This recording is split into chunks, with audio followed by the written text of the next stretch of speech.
What's going on, everybody? Hope you're all having a fantastic day today. Now, when it comes to the old school Call of Duty games, back in the day, there was a reason to be excited for a brand new introduction into the franchise. Going from Call of Duty 4 to Modern Warfare 2, or, World at War to Black Ops 1, or Black Ops 1 to Black Ops 2, every single year that passed by for Call of Duty, there was a reason for us to actually be excited. There's a reason why these games had long lines, wrapped around GameStops at midnight. People are camping out to get their copy of these old school Call of Duty games back in the day. You know what I'm saying? There's a reason for all of that. And that's because they positively innovated on the core mechanics of what made Call of Duty great in the first place. When I look at Modern Warfare 2 2022, not the masterpiece you're looking at right here, not the OG Modern Warfare 2, I'm talking about the new one. But when I look at that game and when I play it, I gotta be honest with you, compared to the past three previous titles, I'm having the most enjoyment out of Modern Warfare 2 compared to Modern Warfare 2019, Vanguard, and Cold War. But like I said, what really brings us back to these Call of Duty games is positive innovation. And when I look at the innovation in Modern Warfare 2, I don't see much for the core 6v6 experience. Of course, Ground War has been completely turned up, and it's insane compared to 2019. Of course, they're introducing DMZ, and also Warzone was a massive innovation with MW 2019, and of course, they're going to continue that with Modern Warfare 2 as well. But all of these, positive innovations for the franchise are not within the core experience. It's not in the game that we all came to Call of Duty for. It's kind of disgusting to me. I hop into 6v6. The biggest things that they changed is the perk system, which didn't need to be touched in any way, shape, or form. Of course, it's not really going to affect me too badly. I can still streak up and enjoy COD how I enjoy it. But, did they have to touch that? No. There was no feedback from the community that said the perk system is horrible, and they didn't get a bit of positive feedback from the community about the perk system, and they're still sticking with their guns and keeping it. The minimap changes, the footstep noise in the game, all of these things, these quote-unquote innovations in the franchise are dumbing down the core Call of Duty experience. I hop back onto a game like this, like you see Modern Warfare 2. The differences between COD 4 and Modern Warfare 2 are outstanding. They are out of this world. The weapon catalog is insane.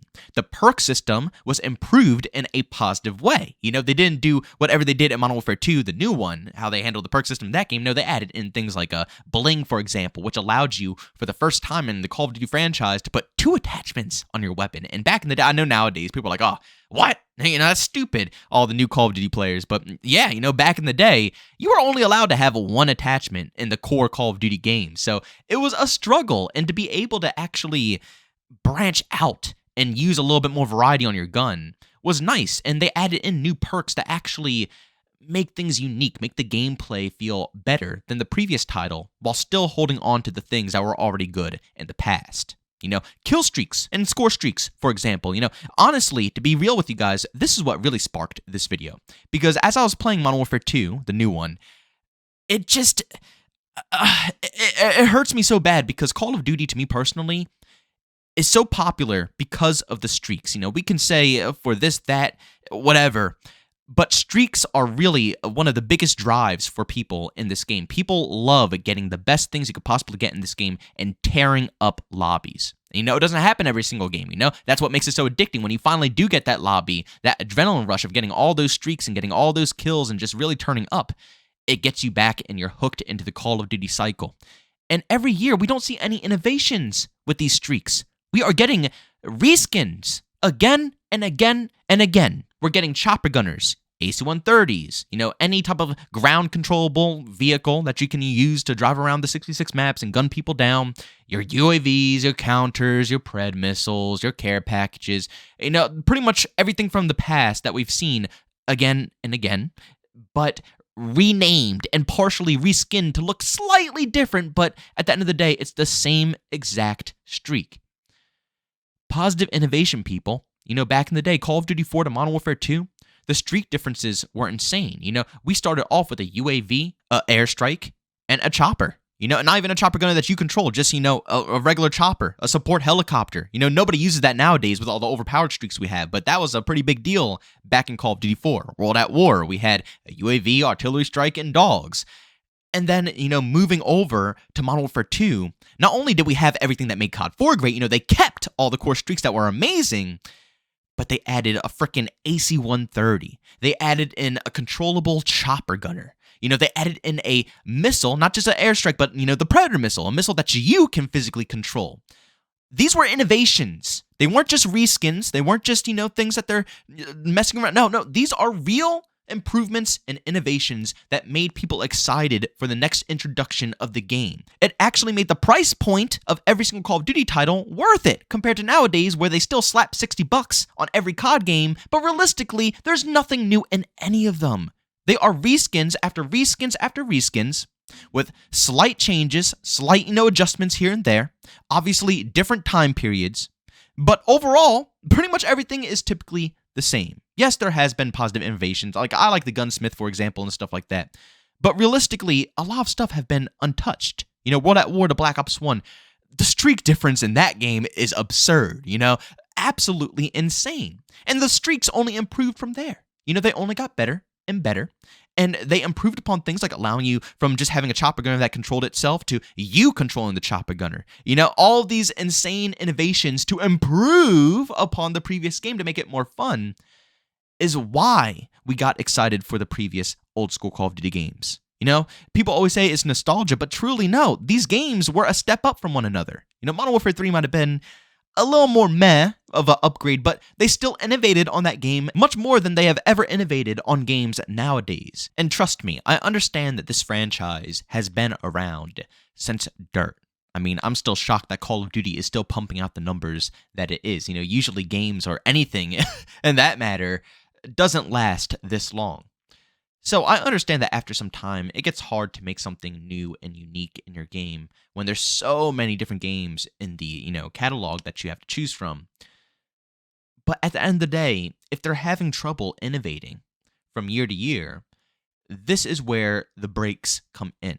And that's why I'm really happy that Activision is giving Modern Warfare 2 and also whatever game Treyarch's making a 2-year lifespan instead of a 1-year lifespan, because I hope it allows them to have that time to innovate. Because right now, it seems like they don't have the time nor the resources to actually come up with something creative, besides their side modes, of course. But when it comes to 6v6, they struggle because all of their time and resources, probably forced by Activision, is put into things like Battle Royale game modes, DMZ, which again, I am still extremely excited for DMZ. I'm really pumped for that, but still at the end of the day, it's taken away valuable time from 6v6.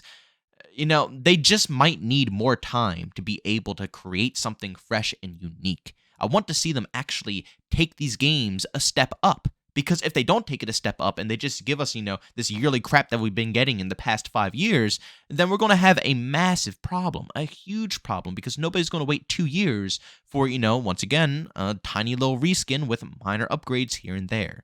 We want to see massive innovation between game to game. I want that same feeling when I saw Modern Warfare 2 after playing Call of Duty 4. I want that same feeling after seeing Black Ops 1 after playing World at War. Like, literally, the differences and the changes between World at War and Black Ops 1 are stupid. The changes from Black Ops 1 to Black Ops 2 are, once again, stupid. It's a reason why there was so much hype revolved around these games, why everyone was so excited to play them. Because they actually innovated, and they showed us they innovated. They don't hide stuff, they don't try to impress us with insane CGI trailers. They actually showed us the content that they were working on that is new compared to their previous titles, and that's how they generated hype. Not by showing us fake gameplay trailers like we see nowadays. That's how all these games generate their hype now. They make absolute garbage, but they put all of their time, resources, and money into, the animation team or whatever team that makes the trailers for this game, or all of these games, Battlefield, Call of Duty, any game, Halo, it doesn't matter. It's like that's where all the resources go nowadays. But back in the day, the resources went into actual gameplay itself. And when they made trailers, they showcased all of the cool innovations in the trailers to say, hey, look at what we changed from point A to point B.